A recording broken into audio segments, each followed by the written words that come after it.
Well, so the last thing I want to ask you is just, what your advice would be if you could go back and tell yourself anything before you really started, taking your relationship with the Lord seriously. If you could go back to that woman and tell her anything, what would you tell her now?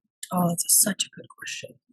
Um, hmm, I think I would tell her. I think I would tell her it's okay to be different. Mm, I've spent a lot of my life trying to fit into things, um, and overcoming like this insecurity that I had growing up. Um, just feeling like who I was not enough. Um, and I know that part of the reason for that was, you know, I, I had my dad was in the home, but my father worked really hard and he worked a lot. mhm. And I now can look back and realize, wow, he loved me through provision. Um, but at the time, I didn't understand that. And I think there was a lot of emotional things that he just wasn't able to give because he didn't have it. Mm, And because of that, I was super insecure.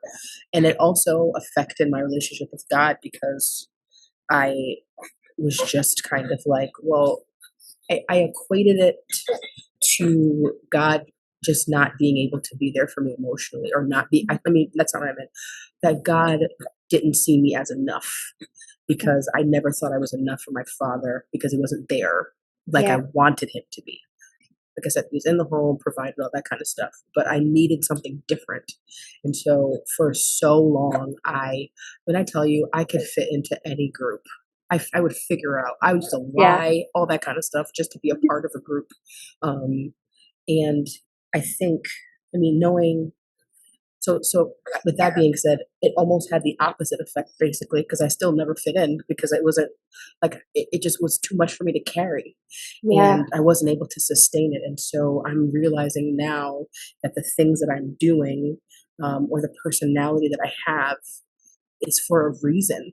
And yeah. I'm learning to be okay with that. And I'm learning that um, it's okay. Like that that's a calling. Like even just recently, our pastor spoke about Daniel and how him being different is what got him to the place that he needed to be. Because he was different, because he was excellent, is Yeah. why the king promoted him. It's Mm, why even people hated him, but even him getting out of the den, then all the people were able to recognize the God of Daniel, yeah. and he stood out because he didn't eat the king's food. He ate what he needed Yes. to eat. You know what I mean? And it's like I've struggled with that for so long because I didn't want to be the only one. I didn't want to Mm, miss out. And even to this day, like I struggle with missing out on things. I hate missing out on things. yeah, I get But that. at the same time, I'm like, it's all right, and Yeah, that's been my story. And so to just say like, it's okay to be different because that's what God has called you to do. That's who God's created you to be, and there's a reason for that. And yeah, that's how He made you, and and if God made me that way, then that's good. That's good enough. That's His absolutely. perfect will. Yeah, yeah, and we're as Christians, we are called to be different than the rest of the world, and Right. that's tough. And another quote I heard the other day on this too is God can't bless who we pretend to Oh, be. so good.